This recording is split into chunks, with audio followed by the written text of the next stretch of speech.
Hello. Now that we have modeled our model or our objects, we need to start adding material.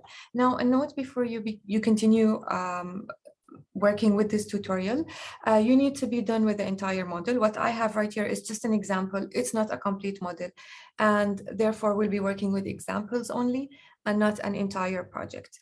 If you're not done with your model, please pause this recording, finish your model, and then come back to add the material to your objects. That will make things much easier.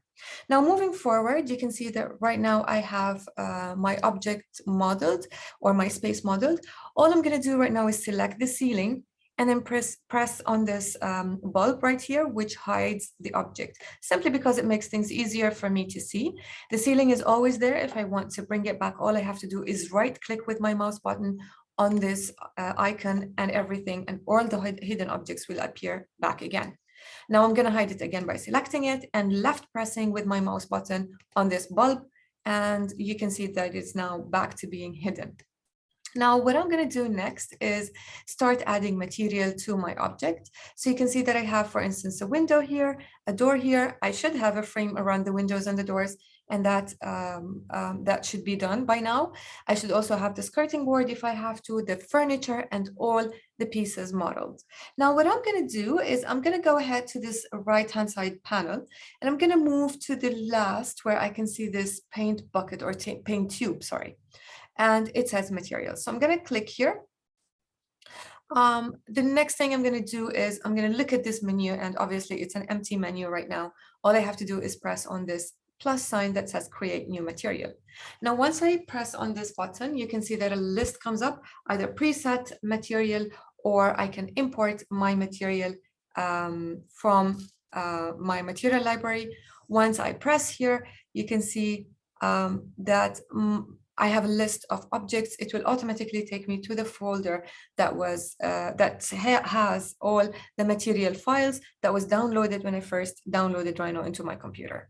So I'm going to go ahead and choose glass, because obviously I'm going to add the glass material on my window, and then I'll choose the type of glass that I want, either frosted or tinted glass or whatever.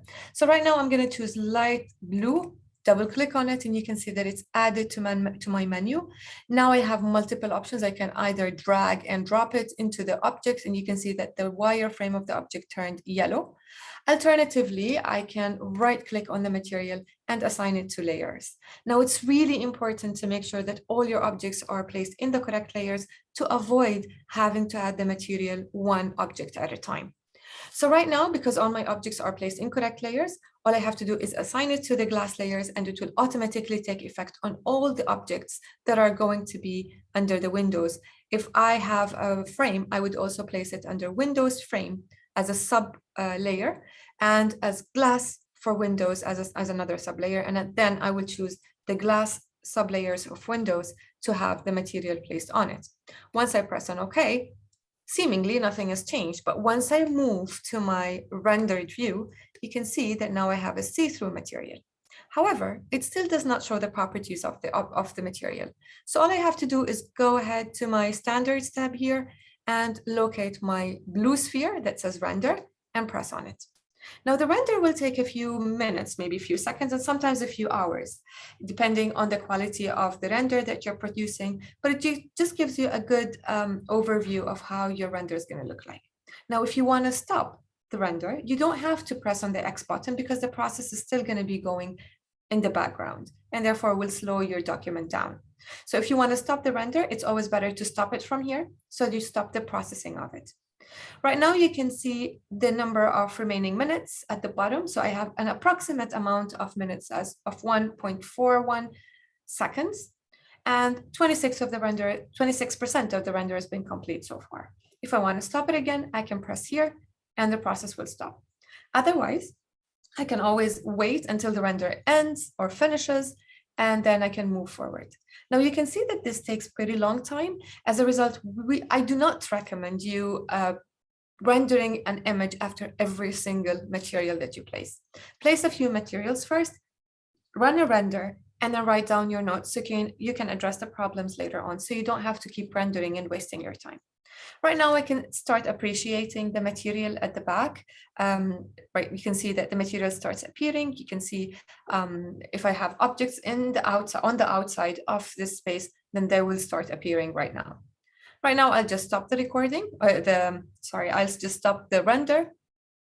Once I'm done with the render, even if it didn't complete, now right now you can see it's aborted. If it's completed, you can say completed right here. Now, if I wanted to save my image, then all I have to do is save the image as either a JPG or a TIFF file or a PNG file. TIFF is more preferred for high quality images. Choose the file name, choose the location, and click on save. Right now, I'm just going to cancel because I don't want to save this render, and I'm going to close the render from here. It will ask me whether or not I would like to save, and I will choose no because I don't want to save.